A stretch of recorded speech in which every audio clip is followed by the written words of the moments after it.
Hello, નમસ્કાર વિદ્યાર્થી મિત્રો. આપણે ધોરણ 9 વિષય વિજ્ઞાન જેની અંદર પ્રકરણ નંબર 3 પરમાણુ અને અણુઓ. હવે પરમાણુ કોને કહેવાય, અણુ કોને કહેવાય એનો તફાવત તમને આપ્યો. કેટલાક વૈજ્ઞાનિકોએ પરમાણુ અને અણુઓ વિશેના જે પોતાના મંતવ્યો રજૂ કર્યા હતા એની સમજૂતી આપી. હવે એ પછી મેં તમને ગયા પિરિયડની અંદર એક કોષ્ટક તૈયાર કરવાનું કીધું હતું. એ કોષ્ટક પણ તમે વિદ્યાર્થી મિત્રો તૈયાર કર્યું હશે. હવે એ કોષ્ટકના આધારે આજે આપણે આણ્વીય દળ અને આવતા પિરિયડની અંદર મોલ સંકલ્પના જે 11-12 સાયન્સની અંદર તમારે એના દાખલા આવશે. હવે અહીંયા આણ્વીય દળ કોને કહેવાય, આપણી પહેલી વ્યાખ્યા છે આણ્વીય દળ. કોઈ પણ પદાર્થનું આણ્વીય દળ તેમાં રહેતા તમામ ઘટક પરમાણુઓના પરમાણ્વીય દળોના સરવાળા બરાબર હોય છે. આણ્વીય દળ એટલે કોઈ પણ સંયોજનની અંદર તેના ઘટક પરમાણુઓના પરમાણ્વીય દળના સરવાળો, જેને આપણે આણ્વીય દળ કહીએ છીએ. જેમ કે હું તમને ઉદાહરણ આપું છું અને ચોપડીની અંદર 3 કે 4 દાખલા આપેલા છે. મેં અહીંયા તમને 10 દાખલા ગણાવીશ, બરાબર છે. હવે અહીંયા એ દાખલાઓને ગણવા માટેનો આ પાયો છે. આ જે લખ્યું છે એ દાખલાઓને ગણવા માટેનો પાયો છે. જો આ મોઢે ના હોય તો તમે દાખલો ગણી શકો નહીં.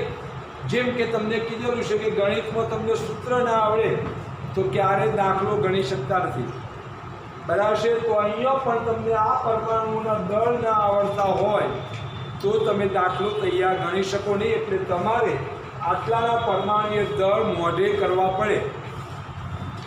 હવે એમાં પહેલું દળ છે હાઇડ્રોજનનું પરમાણ્વીય દળ. તો એક આને મ્યુ વંચાય છે, પણ આપણે અણુભાર શબ્દ બોલશું તો ચાલશે. ઓનું પરમાણ્વીય દળ 16, ઝેડેન ઝીંકનું પરમાણ્વીય દળ 65, સોડિયમનું પરમાણ્વીય દળ 23, નાઇટ્રોજનનું પરમાણ્વીય દળ 14, કેલ્શિયમનું પોટેશિયમનું પરમાણ્વીય દળ 12 મ્યુ, ક્લોરીનનું પરમાણ્વીય દળ 35.5, કેલ્શિયમનું પરમાણ્વીય દળ 40, સી કાર્બનનું પરમાણ્વીય દળ 12, ઓક્સિજનનું પરમાણ્વીય દળ 16.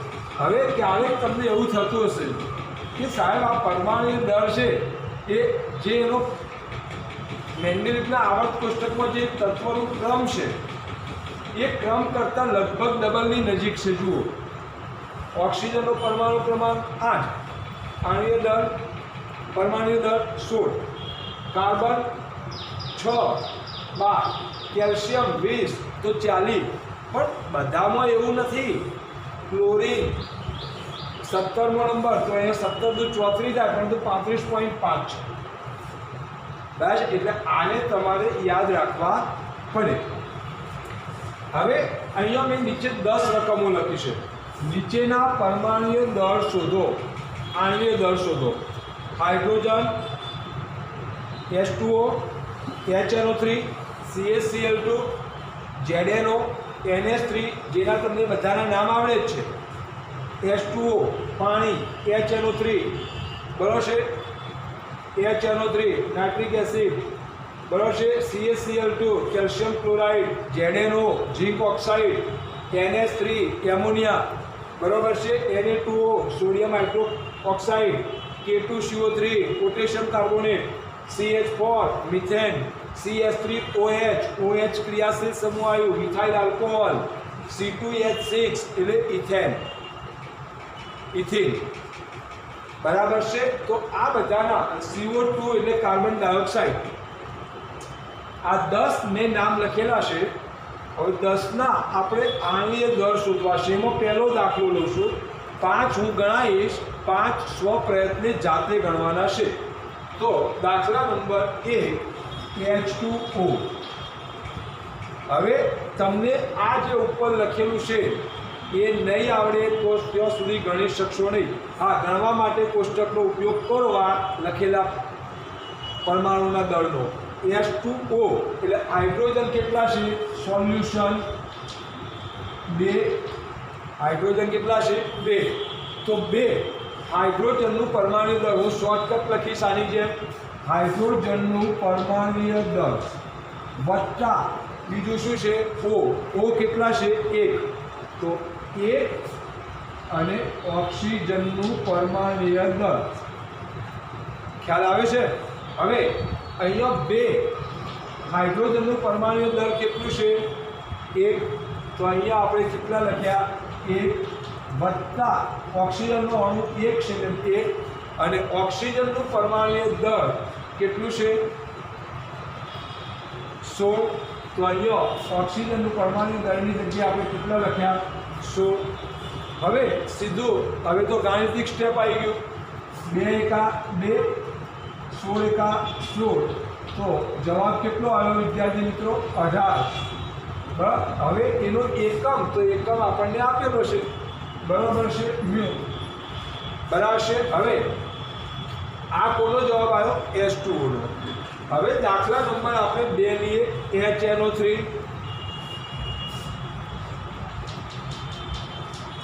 તો હવે હાઇડ્રોજન કેટલા છે આમાં ઘટકો કેટલા પહેલાં એ નક્કી કરો। હાઇડ્રોજન નાઇટ્રોજન અને ઓક્સિજન 3 ઘટક છે H N અને O તો હવે આપણે આનું સૂત્ર બનાવીએ સોલ્યુશન H કેટલા છે 1 એટલે 1 H નું પરમાણુ દળ વત્તા નાઇટ્રોજન કેટલા છે 1 તો 1 નાઇટ્રોજનનું પરમાણુ દળ વત્તા ઓક્સિજન કેટલા છે 3 તો 3 કૌંસમાં ઓક્સિજનનું પરમાણુ દળ। હવે આ જે મેં મૂલ્ય લખ્યા છે એ મૂલ્ય તમે લખી નાખો એટલે સીધો જ તમને સરળતાથી જવાબ મળી જશે। તો 1 ગુણ્યા 1 કેમ હાઇડ્રોજનનો 1 ગુણ્યા નાઇટ્રોજન કેટલો છે પરમાણુ ક્રમાંક 7 પણ એનું પરમાણુ દળ 14 છે બરાબર છે અને 3 ઓક્સિજનના 3 અણુ છે ઓક્સિજનનું કેટલું છે 16 તો એનું પરમાણુ દળ 16 બરાબર 1 ગુણ્યા 1 એટલે 14 એકા 14 અને 16 તરી 48 હવે આનો સરવાળો કરો એટલે તમારો જવાબ તમને મળી જશે બરાબર છે। તો સરવાળો કેટલો આવશે મિત્રો તો આપણે 14 ને 15 15 ને 18 63 48 63 બરાબર છે। તો 63 મ્યુ આ HNO3 નું પરમાણ્ય આણ્વીય દળ થયું બરાબર છે। હવે આપણે આ દાખલો પૂરો કર્યો હવે આપણે લઈએ છીએ CaCl2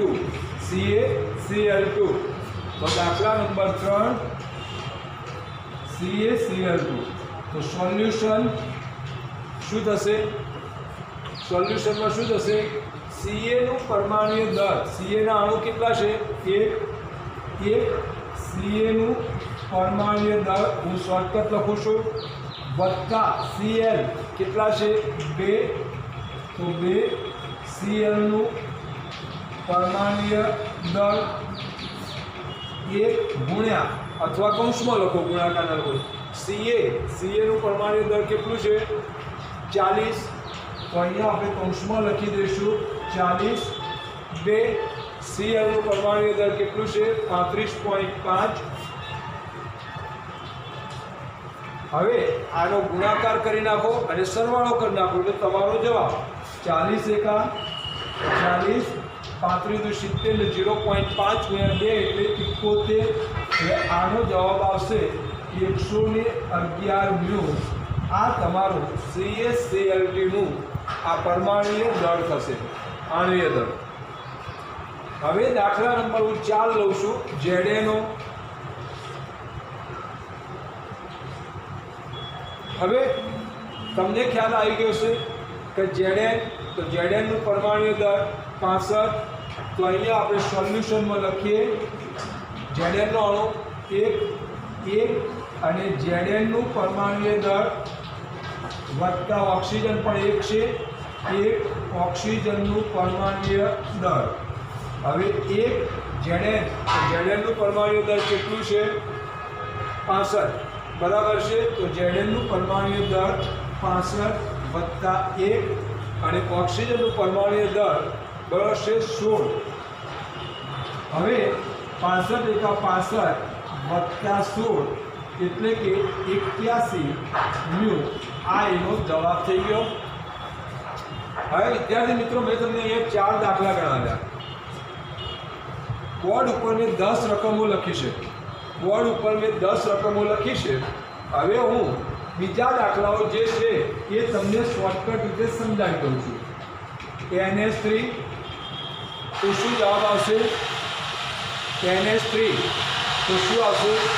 નાઇટ્રોજન પરમાણુ દર 14,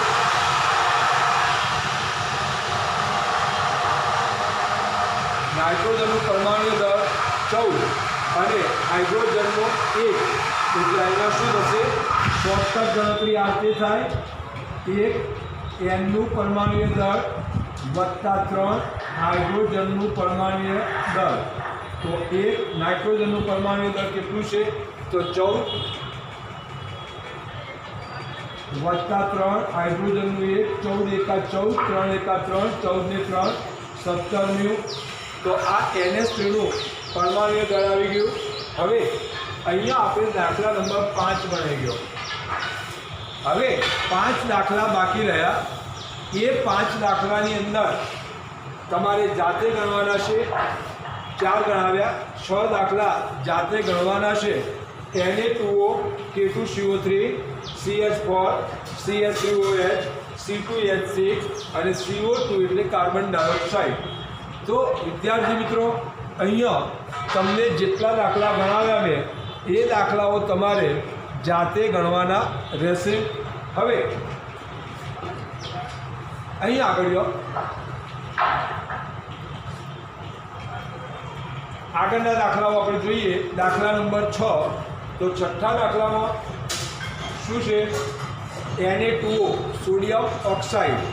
હવે N તો Na નો પરમાણુ ક્રમાંક કેટલો છે? 23।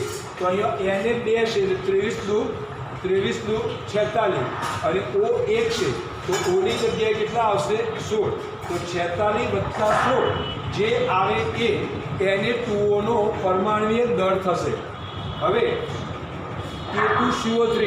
K2CO3 બરાબર છે, એમાં K નો પરમાણુય દળ જોવાનું છે તમારે, અને C નું અને O નું, કારણ કે એની અંદર ઘટક કણો 3 છે। પછી CH4 મિથેનનો કાર્બનનો 1 અણુ અને હાઇડ્રોજનના 4 અણુ છે। તો હાઇડ્રોજનના 4 અણુ એટલે હાઇડ્રોજનનું પરમાણુય દળ 1 અને કાર્બનનું પરમાણુય દળ કેટલું છે? 12। તો 12 વત્તા 4 ગુણ્યા 1 એટલે CH4 નું પરમાણુય દળ થશે, આણ્વીય દળ થશે 16। એ જ રીતે દાખલા નંબર 8, 9 અને 10 જે સ્વપ્રયત્ન તમારે ગણવાના રહેશે। બરાબર છે? તો વિદ્યાર્થી મિત્રો હવે અહીંયા મેં તમને આ કેટલાક પરમાણુ દળ તમને બોર્ડ ઉપર લખેલા છે। જો તમે એને યાદ નહીં કરો તો ક્યારે તમે તૈયાર કરી શકશો નહીં કે દાખલો પણ ગણી શકશો નહીં। આ જે છે એ તમારું બેઝિક છે। આ 1 H નું પરમાણુ દળ, O નું, Zn નું, Na નું, N નું, K નું, Cl નું, Ca નું, C નું અને O નું, આટલા જ તમારા અભ્યાસક્રમમાં આટલા જ આવે છે। હા, બીજા તમારે તૈયાર કરવા હોય તો કરી શકો છો। બરાબર છે? હવે પરમાણુ દળની પર એક વખત નજર મારો બધા।